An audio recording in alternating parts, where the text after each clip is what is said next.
Welcome to another episode of Cocktails and Canine Conversations with Laurie and Maria.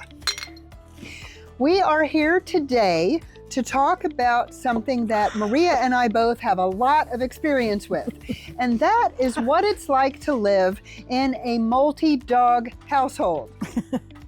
So there's 3 of them floating around here with us right now.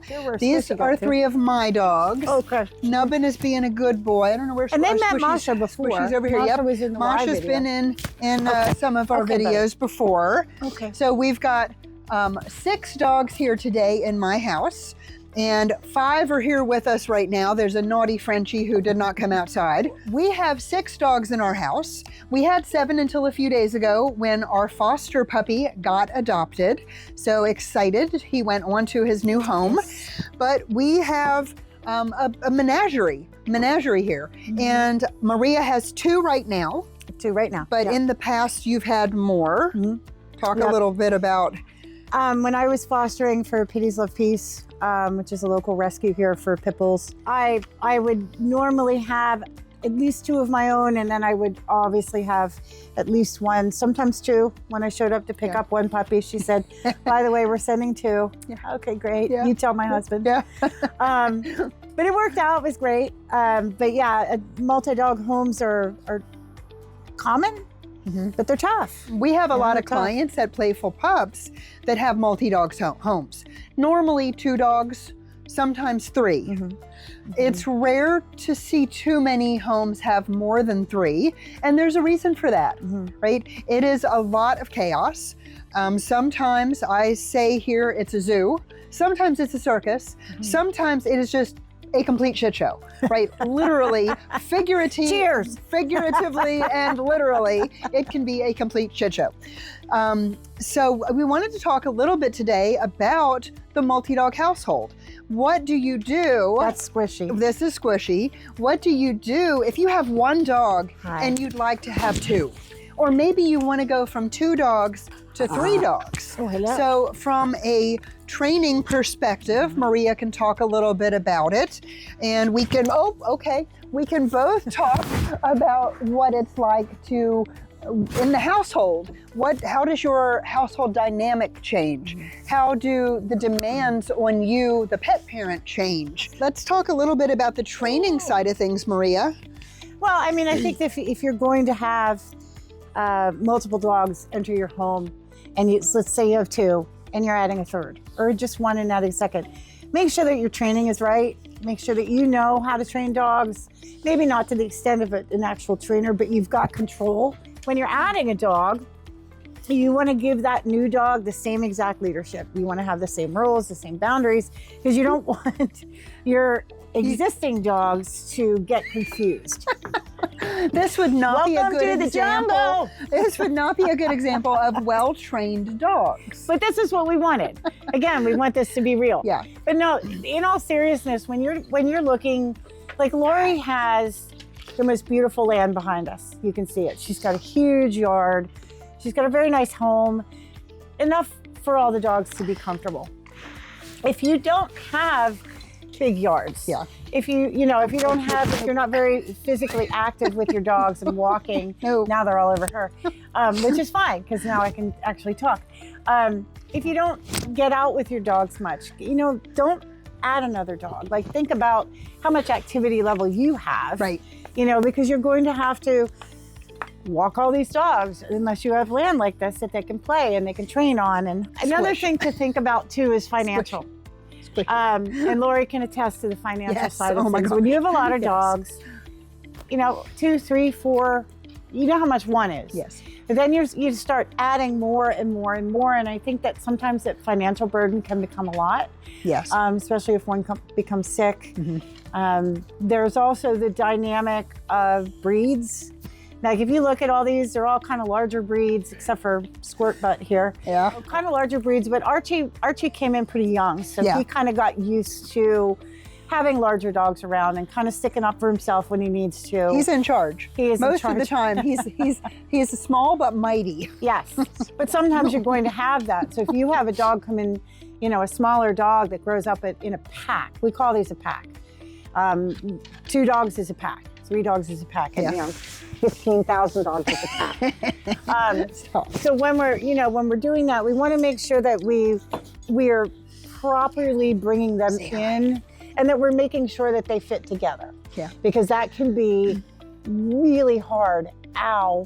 Yes, and I can talk to that. Yeah. Because at one point in time, we had 11 dogs. So it was 11 dogs plus foster dogs, and they did not all get along.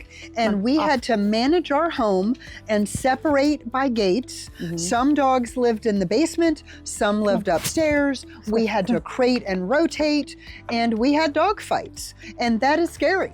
And nobody wants to live that way, right? But because I'm involved in rescue, because I have Playful Pups, of course, my husband and I were very committed to the fact that these dogs were going to live out their lives with us, and we were going to make it work.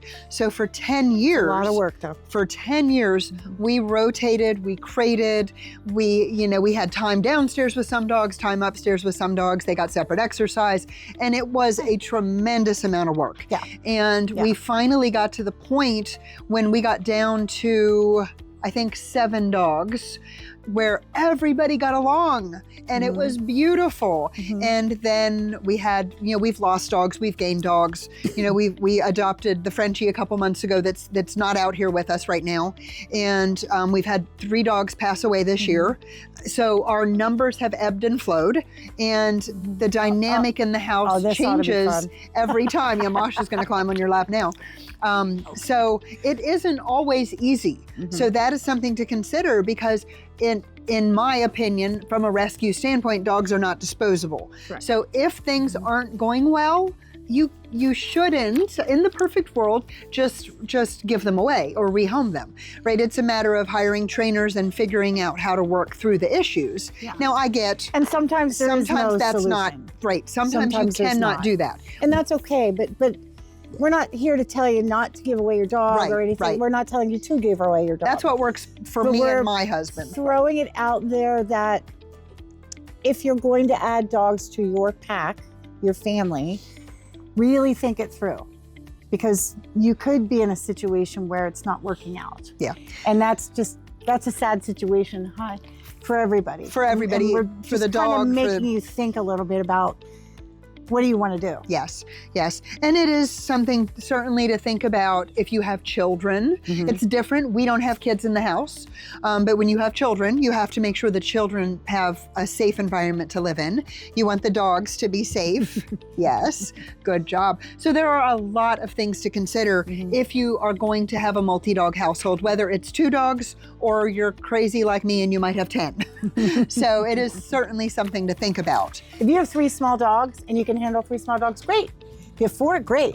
We have a guy that walks dogs in our neighborhood. I thought he was a dog walker. He has 4 Mastiffs. Oh gosh. And then a couple other. Oh, that's a dream. He walks them all together. Oh, wow. Every one Impressive. Of them. Right? Well, and I say the older I get, the less dogs I can easily handle, right? That it takes a lot more effort, it takes a lot more time. I'm busier with Playful Pups Retreat than I was, before I had the business. Because when we first got married, we had 3 dogs, and then it kept growing and growing. And when the rescue opened, when we started Pities La Peace, that's when it really started getting out of control. So you've got to consider all of the different components, everything that goes into it. Yeah. And like Maria said, it is a lot of food to feed this many dogs, and it does take a lot of time. And I have a lot of our house has been destroyed by dogs, right? They chew up door frames, and when we foster puppies, they get into things, and we've burned through quite a few sets of living room furniture. So there's parts of the house. We don't buy good stuff. No, buy it used. Buy it used, I don't care. Yeah, so that is something to consider too, right? If you are not a patient person, if you are super busy and you're out of the house a lot and you don't have time to dedicate to your dogs, then it may not be a good thing for you. Right. I love being at home and I love being with my dogs. Right. I'm very much an introvert, and my happy place is being here at my home on my property and spending time with my dogs. So it really depends on your lifestyle and what you're looking for. But we talked to quite a few people at Playful Pups, and I'm sure with your training business that are considering adding a second dog or considering a third. And there's a lot to think about. I do get a lot of calls from people that say, hey, we just added this dog to our family. So far, things are going pretty well, but there's just little things. Maybe the older dog doesn't like the puppy. The middle dog doesn't know what to do because now it's a middle dog. Like, there's a lot that goes into that. So reach out to a trainer, whether it be me, whether it be, if you're not locally here, reach out to someone that can kind of walk you through that process and can kind of take you through those steps, because introductions are a huge part of, in a rescue, you have to bring your dog to meet another dog. When you're buying a puppy, write the check, see you later, we're out of here. Right? So you don't have that opportunity to properly meet and greet. How, do we walk first? Do we go straight into the house? Most people with a puppy are like, yay, look who we have, boom, and then down the floor, and then the older dog's like, what the? If you start off with an adult dog that doesn't like the puppy and you don't do proper introductions, it can lay the groundwork for a rocky relationship, which you don't want, of course. You don't want that. You want to set everybody up for success. We have done some videos on dog introductions, whether it's puppies or adults. So doing proper introductions is critical for sure. And it just creates a better dynamic for your household, for sure. I think this kind of falls into, I think we just recently did a video on adding a puppy. Yes. And what to look for, size, activity level. So it kind of does, it's the same thing, but remember, if you're adding to your pack, not just bringing home a dog and picking the right dog, but adding to an existing pack, there's so much more to think about. Definitely, if you haven't subscribed to both of our YouTube channels, please do. And if you have questions, Maria's right, definitely consult a trainer. You don't have to go it alone, whether you're in central Pennsylvania or not. If you are, you can certainly reach out to Maria, reach out to us at Playful Pups Retreat. But wherever you are, there will be good dog trainers. So find a dog trainer that you have a good connection with and you have a good rapport with, and let them help you, because they can really help set up your entire pack for the greatest amount of success, where you have a happy, healthy, thriving circus of your very own. Whether it's a little dog circus or a jumbo or a big dog circus. Yes. But with that being said, and I know we need to wrap up, but if you're looking for a dog trainer, and let's say you're in a remote area, and you're looking in that area and you're just not finding anything, there's the Association of Professional Dog Trainers has a website, ABDT, and on there are registered dog trainers by their location. So you can search them by their location, you can search them by their name, you can search them by their business name. Okay, and so we can link to that. Yeah, we can link to that in our video in the description. Thank you so much for joining us today for another episode of Cocktails and Canine Conversations. We will be coming in soon with some other fun educational videos. So, bye. Poor Maria. All right, tuning out. Thank you so much for joining us. Woo.